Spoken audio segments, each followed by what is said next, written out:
लालची पोपटी बिरयानी वाला। हरी एक रिक्शा चलाने वाला लालची किस्म का इंसान था। हरी किशनगंज के बस स्टैंड से ज्योति कॉलोनी तक रिक्शा चलाता था और अगर बीच में कोई सवारी उतर जाती तो वहाँ से उसको कोई सवारी नहीं मिलती थी।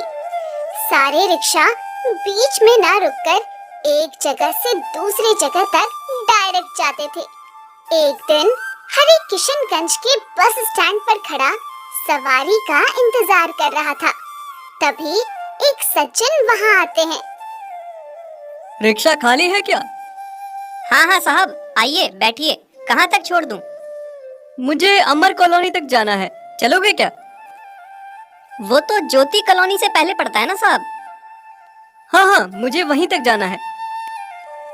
ना ना साहब, वहाँ तो कोई सवारी नहीं मिलती है, हमें खाली वापस आना पड़ता है।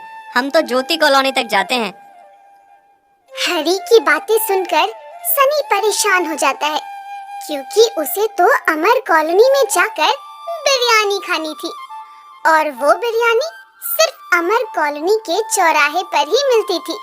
उसे परेशान देखकर हरी कहता है, क्या हुआ साहब, कहो तो ज्योति कॉलोनी तक छोड़ दूं? नहीं, मुझे तो यहीं तक जाना था। अगर नहीं जाते हो तो कोई बात नहीं, मैं किसी और से पूछ लेता हूँ। साहब आप किसी से भी बात कर लो, आपको कोई भी अमर कॉलोनी तक लेकर नहीं जाएगा क्योंकि सब वहीं तक जाते हैं।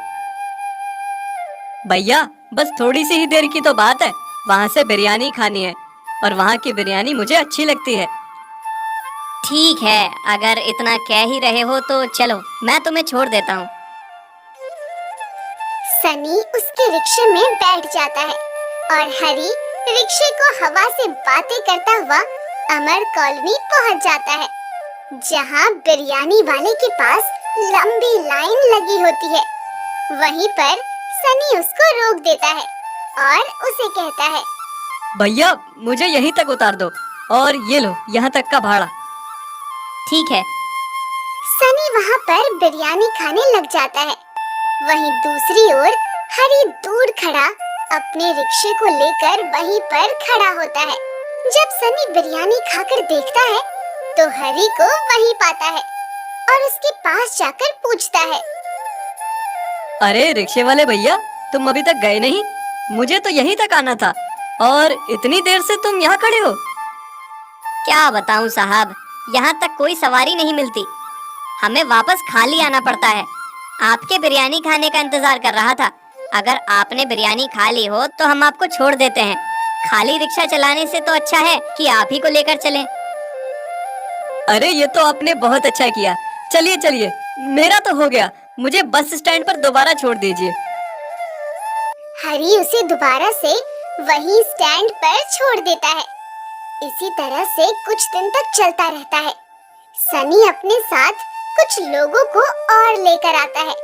वो भी खुशी खुशी उस बिरयानी को खाते हैं और वापस स्टैंड पर आ जाते हैं। तभी हरी के दिमाग में एक उपाय आता है। ये क्या, मैं रोज इन लोगों को बिरयानी वाले के पास लेकर जाता हूँ और ये बिरयानी खा के वापस बस स्टैंड आ जाते हैं। मुझे तो कोई मुनाफा ही नहीं होता, क्यों ना इस बिरयानी को ही इन लोगों के पास ले जाऊं। इससे मुझे मुनाफा भी होगा और इसका किराया लोगों से वसूल लूंगा। अगले दिन से हरी सनी और उसके सभी दोस्तों से बात करता है। साहब, आप लोग रोज बिरयानी खाने वहाँ तक जाते हैं, क्यों ना मैं बिरयानी को आपके पास ही ले आऊं, तो आप मुझे आने जाने का किराया दे दिया करो। ये तो बहुत अच्छा उपाय है। तुम बिरयानी हमारे पास ले आओ तो हम उसका पैसा तुम्हें ही दे दिया करेंगे। अगले दिन से हरी सभी के लिए बिरयानी लेकर आ जाता है, पर वो अपने लालच की आदत से लाचार था। वो रास्ते में ही सभी के हिस्से की बिरयानी को खोलता है और उसमें से थोड़ी थोड़ी बिरयानी अपने एक टिफिन में डाल देता है। ये अच्छा है, लोगों से पैसा भी मिल रहा है और साथ ही साथ ये बिरयानी खाने को भी मिल रही है। काम का काम और दाम भी ज्यादा। सभी लोग उसकी लाई हुई बिरयानी से बहुत खुश थे और हरी की चतुराई का किसी को पता तक नहीं था, पर बाकी रिक्शे वालों को ये सब पता था। उन्होंने ग्राहकों को ये सब बताने की कोशिश भी करी, पर किसी ने उनकी बातों पर विश्वास नहीं किया। साथ ही साथ बाकी रिक्शे वालों का काम भी कम हो गया था। तभी एक रिक्शा वाला धनिया हरी के पास गया और उससे कहने लगा, ये क्या है रे?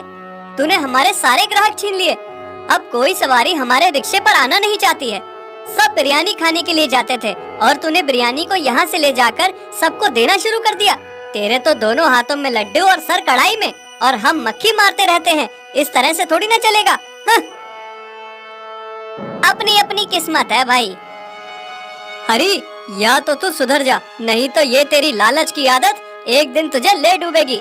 अगर तूने ये सब बंद नहीं किया तो हमसे बुरा कोई नहीं होगा। फिर न कहना हमने तुझे बताया नहीं। मुझे इन बातों से कोई फर्क नहीं पड़ता, मैं ऐसा ही करूँगा। हाँ। हरी जब उन सब की बातें नहीं सुनता तो सभी रिक्शे वाले मिलकर उसे बहुत मारते हैं, जिससे उसको बहुत चोट लगती है। वो घायल होकर जब अपने घर पहुंचता है तब उसकी बीवी उसको देखकर पूछती है, तो हरी सारी बात बता देता है। ये सब आपके कर्मों का फल है जी। अगर आप लालच न करते तो आपकी हालत ऐसी ना होती। मैंने आपको पहले भी ये सब करने के लिए मना करा था, पर आप है कि अपने लालच की आदत से बाज नहीं आते। एक तो मुझे इतनी चोट लगी है, ऊपर से तू है कि अपना भाषण झाड़ रही है। सुनो जी, आप जो लालच करके बिरयानी चुरा कर लेकर आते थे, उसमें वो मजा नहीं था जो हमारी दादी सास की हाथ की बनी बिरयानी में होता था। हाँ हाँ, दादी माँ ने आपको भी तो बिरयानी बनाना सिखाया था, वो भी पोपटी और मशरूम की बिरयानी। वो तो बहुत ही लाजवाब थी। जब आपको इतनी अच्छी बिरयानी बनानी आती है तो आप इतनी दूर से अपनी सवारियों को बिरयानी क्यों लाकर खिलाते हो? आप वहीं पर बिरयानी बनाना शुरू क्यों नहीं कर देते? इससे आप लालच भी नहीं करोगे और आपका काम भी हो जाएगा। ये तो तुमने बहुत अच्छा उपाय बताया है। मैं कल से ही पोपटी बिरयानी बनाकर बेचूंगा। अगले दिन हरी चूल्हे पर हांडी को चढ़ाता है। उसमें सारे सूखे मसाले डालकर ऊपर से चावल डाल देता है और पोपटी और सोयाबीन से उस चावल को सजा देता है। एक केले के पत्ते में बहुत सारी मशरूम को लपेटकर उस हांडी में रख देता है और ऊपर से ढक्कन लगा देता है। थोड़ी देर में उसकी पोपटी बिरयानी बनकर तैयार हो जाती है, जिसकी खुशबू बहुत दूर तक जाती है।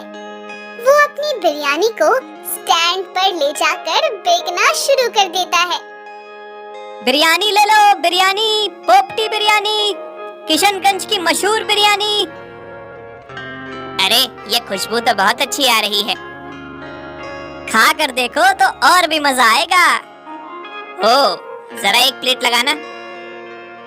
जब आदमी पोपटी बिरयानी खाता है तो उसमें अलग ही स्वाद होता है। उसकी सोयाबीन बहुत ही टेस्टी होती है। अब जो ग्राहक अमर कॉलोनी में बिरयानी खाने जाया करते थे, वो अब उसी स्टैंड पर बिरयानी खाने लगे थे। हरी की बिरयानी बहुत ही मशहूर हो गई थी।